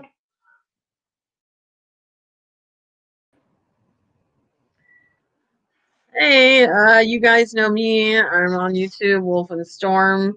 We'll definitely probably be doing either just a regular video or stream concerning the awesome news we have that Chris Eccleston is coming back after 15 years to be the Ninth Doctor in Big Finish. If you want, you can also hit me up on social media, on Twitter, wolfendstorm78. You know I'm always there. I love to talk about Doctor Who.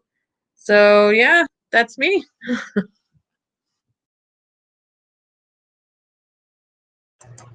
Hello, everyone.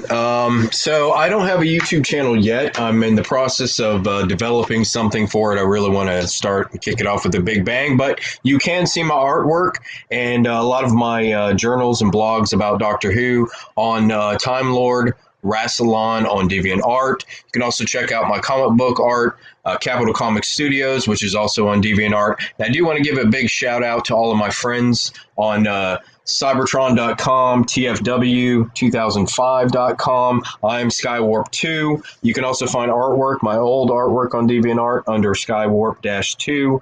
I'm Skywarp-2 on TFW2005. Huge Transformers fan, and yes, I do collect Masterpiece Transformers too. So not just a Doctor Who fan, Star Trek, Star Wars, and comic books, but I'm also into Transformers as well. So check out my art, and if you want to chat with me, you can also, I am on Twitter at Star Superion. That's Star Super Ion, and that's on Twitter if you want to chat with me there. Take care.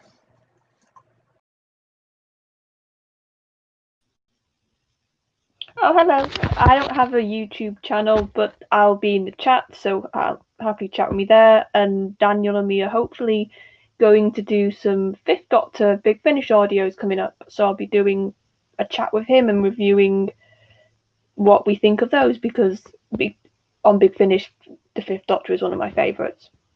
So that's about it.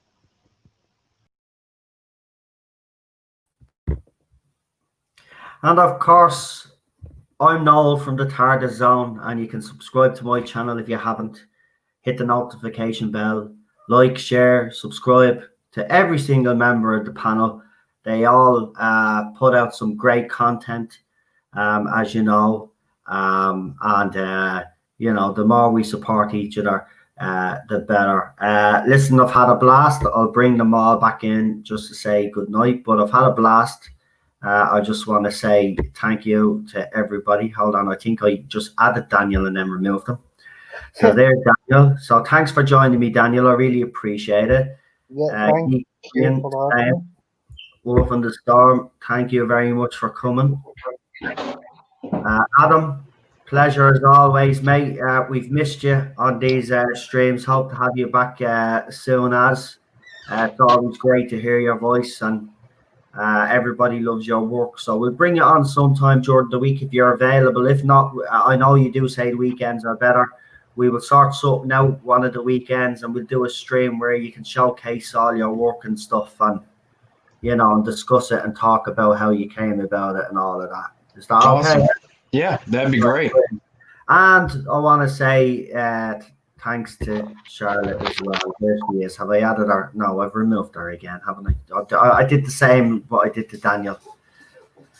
No, did I? Hold on. There she is. What am I at? I was here. What am I at? Sorry, Charlotte. Sorry, I'm being bold now. Money messing. Go ahead. No, I said I was here and then I was gone. But yeah. Sorry, that was tell me. you what, Daniel, he's picking on both of us now, though. He's picking on both of us, not just you Yeah. anymore. Yeah, I know. Yeah, I know. Yeah, I know you can't get the staff these days, and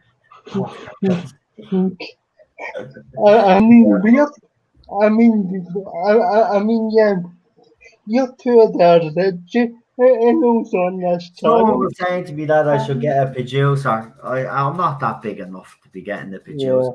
Yeah. You know what I mean? When I do eventually get to, say, Gary's numbers, if I ever got there, then I'll consider a producer, to be honest with you. Because I like to be hands-on. You know? I'm not very good at it, but I try my best. But it's part of the appeal, Noel. It'd be weird if you had a producer. I know, yeah, wouldn't it? It actually would, because everybody's just so used to me doing everything. Yeah, it would be weird. Yeah, I enjoy the channel the way you have it just now. There's nothing wrong with it. Yeah, no, we're gonna be, obviously, as you say, we're doing lower decks. We have other future plans that I don't want to mention, but there is plans on doing review of Umbrella Academy. We might. We're considering watching it. We haven't actually watched it yet, but myself and Charlotte, after watching the Umbrella Academy, Obviously, The Boys has been mentioned by a few people. We might check that out and see if it's any good. Interestingly enough, though, Gary was comparing the first season of both shows, The Umbrella Academy and The Boys. He said The Umbrella Academy season 1 was better. So it'll be interesting to see when I watch The Boys to see if I agree with that assessment. But I'm a huge fan of The Umbrella Academy. I have to say, I haven't read the comics, so I went into this blind, and I'm so glad. I'm so glad because I can actually sit there and enjoy something for a change. And it has been a change to sit there and watch something that actually literally put a smile on our faces, kept us in growth. Listen, we put on the first episodes and we watched one. We got 5 episodes in. We just couldn't stop watching. And only for it was really, really late. We would have stayed up to watch the whole season. It's absolutely fantastic. If you haven't watched it, I'd recommend it. You know, we all have our own personal taste. Not everybody's gonna like it, but I love it. I think it's fantastic, and I can't wait. And I hope there is a season 3 because there's a lot of answers. A lot of questions that need answers, and I want those answers. I think I've kind of sussed out what's happened, but I don't want to say that until everybody's watched it because we will do reviews. And Adam, if you've watched it, that's fantastic. We'll get you on for one of those. We'll get you on for those reviews as well. Yes, I just finished season 2. It was fantastic. Here's the thing. No merchandise is out yet, but I can tell you somebody who's definitely interested in getting the licensing rights for it. McFarlane Toys wants it. And if they do it, I will buy every single figure they release, especially if they do both comic and the TV show. Yeah, it'll be worth it. I'm telling you, it's a good little show. It's a good little show, and I hope it can build on what it's created now. I know it does. Look, I know there's people that read the comics that do have their issues with it, but overall they seem to be happy with it as well. And that has to be a good thing. Think about it, because we know there are people out there that are diehard comic book fans that know the comics inside out. So when a show like this gets made, they're gonna scrutinize it. And you know, there's gonna be some criticisms, but the criticisms haven't been that scathing. So this is a good sign. I have high hopes for this show. I just hope they can continue what they're doing. And you know, it's a diverse cast, but the thing about it is it's not about pushing any agenda. They're not pushing it in your face. You know the cast is there, you know what I mean, but they all have interesting character arcs, every single one of them, right? And with that, I'm gonna go because Ted needs attention off his daddy, so I have to give it to him. I'm there crying, so I know I have to play ball with him. So listen, thanks for joining me, folks, and check out my stream earlier on. I don't know if any of you are a fan or aren't a fan of this latest news, but go and check out my stream. Let me know in the comment section what you actually think. If you agree with me, disagree with me, it's okay to disagree with me. You know what I mean? I just a bit cynical about it all right now at the moment, but you never know, things could change. All right, guys, cheers. I'll see you, Adam. Right, leave us with the intro, guys. See you later. Thanks, everybody. Bye. Take care. The moderators, thanks, Chris.